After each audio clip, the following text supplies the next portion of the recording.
Hey y'all, it's Burgess Taylor, or Journey with Burgess, depending on where you're at. Today I want to talk about a few things. I have changed a few things. What else is new? I wanted to set up a functional bullet journal based on Ryder Carroll's book, The Bullet Journal Method. I've been playing around with the bullet journal method in various places, on and off, in the Scribbles That Matter notebook, in my Hobonichi. I've realized my Hobonichi is really my planner and a little bit of doodling and journaling.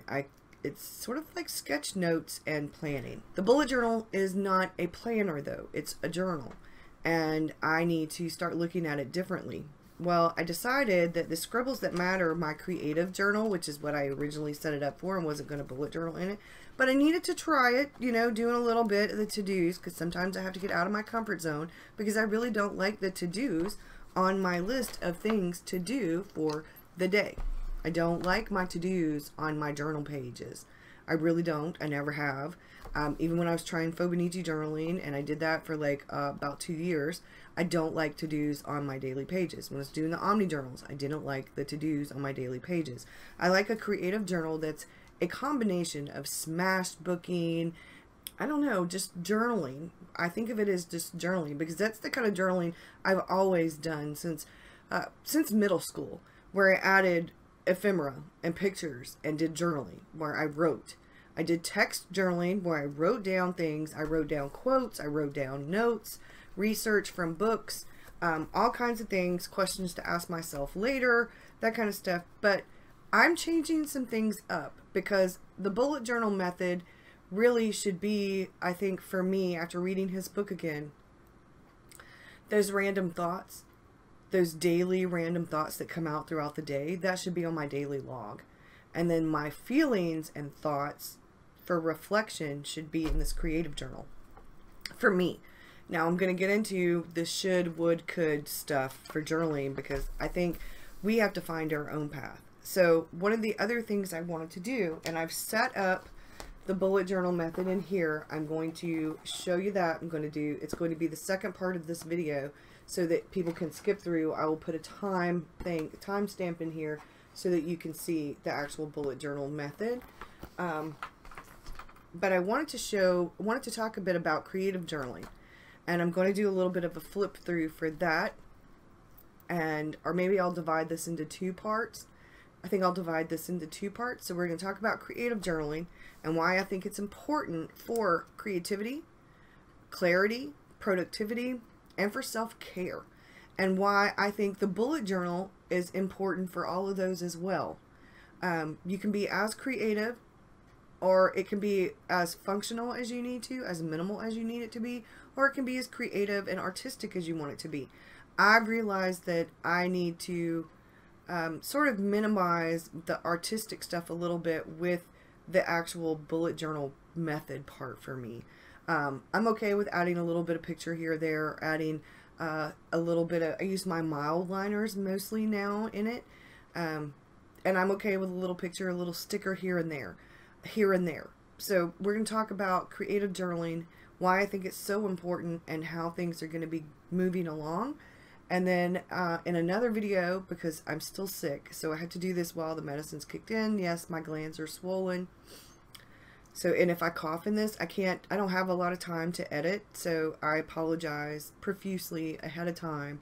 Normally I try to edit out that kind of stuff. So, but journaling for creativity, clarity, productivity, self-care, I think first and foremost, you should make it easy and fun. It should be fun for you. It should be easy to do as well. And it can be any kind of notebook you need, but if you're going to add any kind of mixed media, watercolor, gouache, acrylic, whatever you like that's a wet media kind of thing, you need to be careful about the paper because not all papers will stand up to that.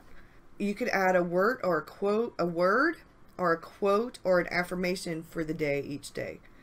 You could use pictures, ephemera, doodles, sketch notes, stick figures, stickers. You can make it visual for a creative journal.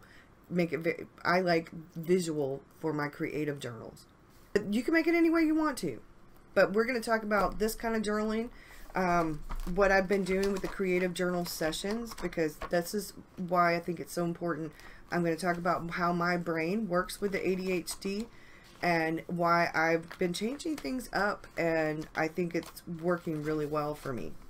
Some people do this all together in one bullet journal, and that works great for some people, and I've been trying, but I really do not like that for that. So I just wasn't working. I tried to get out of my comfort zone, and I did. And some of it is working and some of it isn't, and I've decided to make some changes based on what really isn't, because this is the year I'm following my intuition. So, and now it's January, it's the middle of January, and I've already changed things up quite a bit already. So that's one of the other things, is that you can make changes as you need to.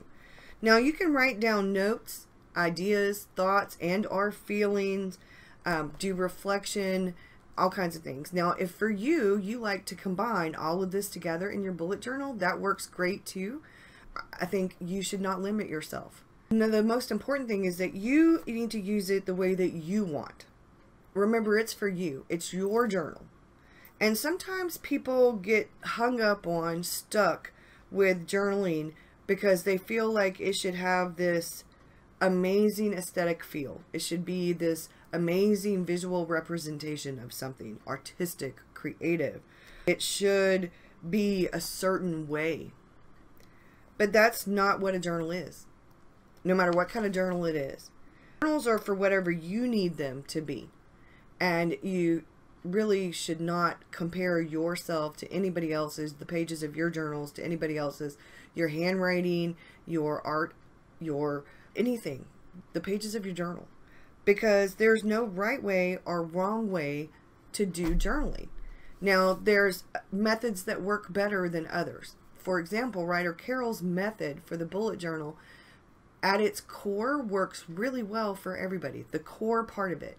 It's the more that you add into it that changes the aspects of whether it works well or not, as well or not for other people.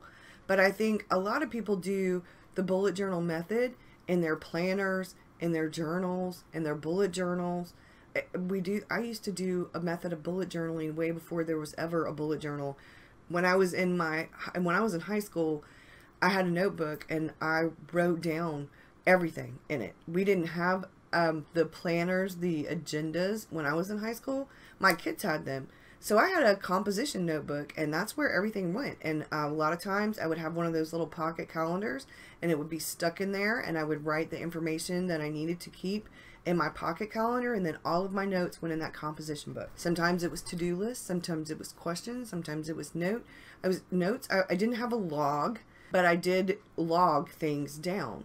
So, I mean, people have been doing that log kind of journaling for a really long time. I think it's amazing that Writer Carol came up with the method he came up with, and put it all together the way that he has. Especially since I have ADHD, and once I read his book, it started to make so much more sense. So the next video will be about the bullet journal method and how I've been changing things up for that. But a journal is for you, and you can have more than one journal, or you can have just one for everything. You can have several different kinds of journals. You can have several different kinds of planners. I know people who have a lot of different ones, and they work well in all of them because their core system works well for them.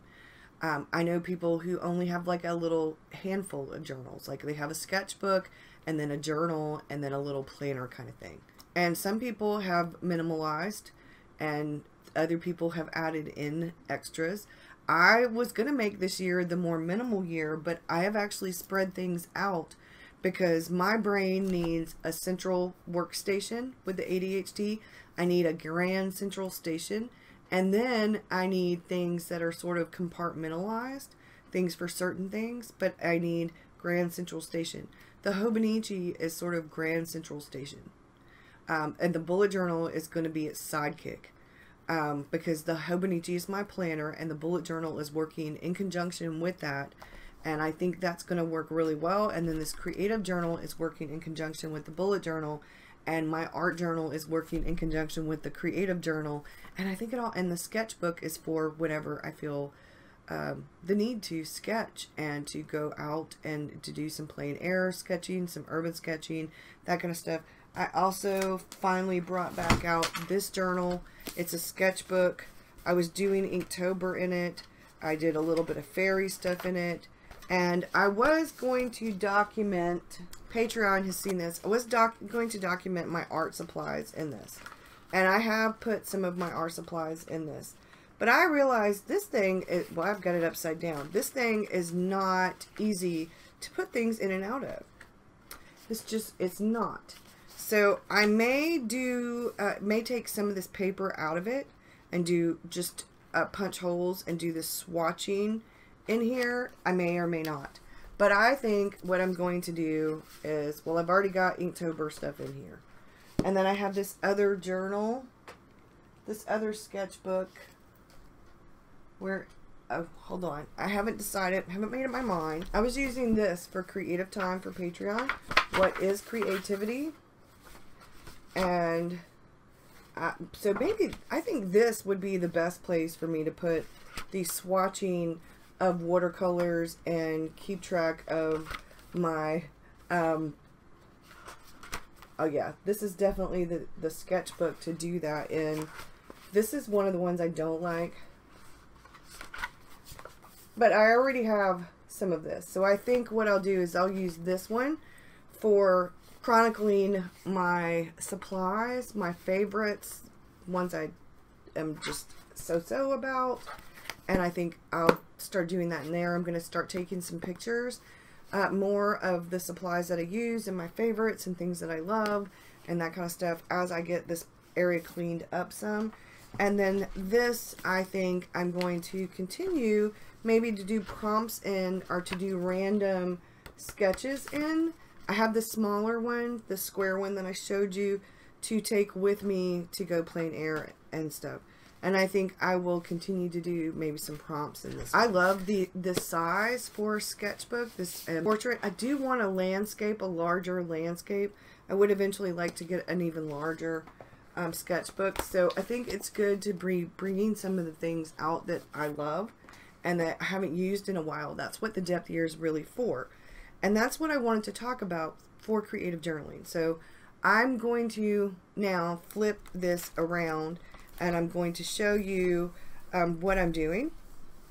You've seen a lot of it. So you'll get a flip through now of this and how I've been using it, and then I will do the second part about how I've set up my bullet journal, and yeah, I'll flip you around.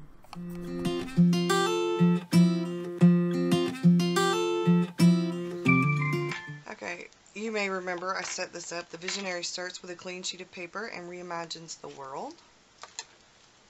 And this is where I took that page out. I'll show it to you in the bullet journal. So I'm doing creative logging. I need to write some things down here.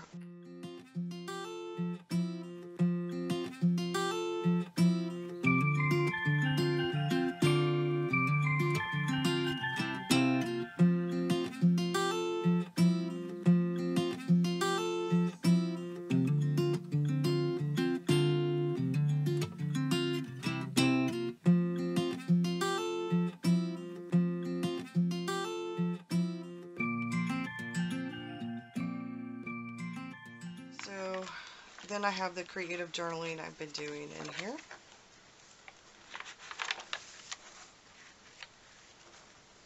That was where I did my shower and cold medicine was the start of my day.